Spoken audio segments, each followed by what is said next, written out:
ಶತಮಾನಗಳಷ್ಟು ಹಳೆಯ ಮೈಸೂರು ವಿಶ್ವವಿದ್ಯಾನಿಲಯವು ಆರ್ಥಿಕ ಬಿಕ್ಕಟ್ಟು ಎದುರಿಸುತ್ತಿದ್ದು, ನಿವೃತ್ತ ಬೋಧಕ ಮತ್ತು ಬೋಧಕೇತರ ಸಿಬ್ಬಂದಿಗಳು ಪಿಂಚಣಿ ಪಡೆಯಲು ಹೆಣದಾಡುತ್ತಿರುವ ವಿಷಯ ದಿನಾಂಕ 17/8/2025 ಕನ್ನಡಪ್ರಭ ಮತ್ತು ಪ್ರತಿನಿಧಿ ದಿನಪತ್ರಿಕೆಗಳಲ್ಲಿ ಮೈಸೂರು ವಿವಿಯಲ್ಲಿ ಆರ್ಥಿಕ ಬಿಕ್ಕಟ್ಟು ಪಿಂಚಣಿಗಾಗಿ ಅಲೆದಾಟ ಶೀರ್ಷಿಕೆಯಡಿ ಪ್ರಕಟವಾಗಿರುತ್ತದೆ.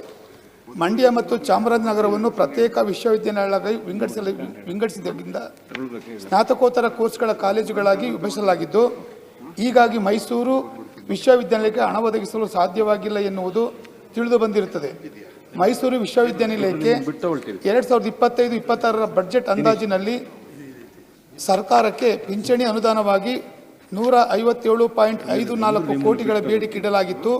ಆದರೆ ಸರ್ಕಾರ 60 ಕೋಟಿಗಳನ್ನು ಮಂಜೂರು ಮಾಡಿದೆ. ಇದರಿಂದಾಗಿ ವಿವಿಗೆ ದೊಡ್ಡ ಹಣಕಾಸು ಕೊರತೆ ಎದುರಾಗಿದೆ. ಇದುವರೆಗೂ ನಿಯಮಿತವಾಗಿ ಪಿಂಚಣಿ ಪಾವತಿಸುತ್ತಿದ್ದ ವಿಶ್ವವಿದ್ಯಾನಿಲಯವು ಕಳೆದ ಏಪ್ರಿಲ್ನಲ್ಲಿ 1 ವಾರ ವಿಳಂಬ ಮಾಡಿತ್ತು. ಆದರೆ ಪ್ರಸ್ತುತ ಆಗಸ್ಟ್ 15 ಕಳೆದರೂ ಇದುವರೆಗೆ ಪಿಂಚಣಿ ಬಿಡುಗಡೆ ಮಾಡಿಲ್ಲವೆಂದು ನಿವೃತ್ತ ಪಿಂಚಣಿದಾರರು ಮತ್ತು ತಮ್ಮ ಅಹವಾಲನ್ನು ತೋಡಿಕೊಂಡಿದ್ದು, ಸರ್ಕಾರ ಈ ವಿಚಾರದಲ್ಲಿ ಮಧ್ಯಪ್ರವೇಶಿಸುವಂತೆ ಒತ್ತಾಯಿಸಿದ್ದಾರೆ.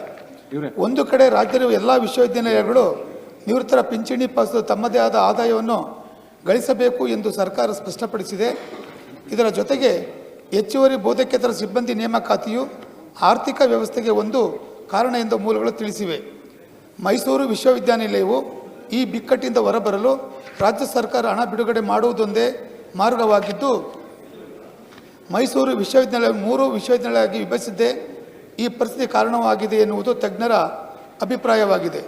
ದಯಮಾಡಿ ಸರ್ಕಾರ ನಿವೃತ್ತ ಬೋಧಕ ಮತ್ತು ಬೋಧಕೇತರ ಪಿಂಚಣಿಯನ್ನು ಪ್ರತಿ ತಿಂಗಳು ಪಾವತಿಸುವಂತೆ ಅಗತ್ಯ ಇರುವ ಅನುದಾನ ಕೂಡಲೇ ಬಿಡುಗಡೆ ಮಾಡಬೇಕಾಗಿ ಶೂನ್ಯ ವೇಳೆಯಲ್ಲಿ ಮಾನ್ಯ ಉನ್ನತ ಶಿಕ್ಷಣ ಸಚಿವರನ್ನು ಒತ್ತಾಯಿಸುತ್ತೇನೆ.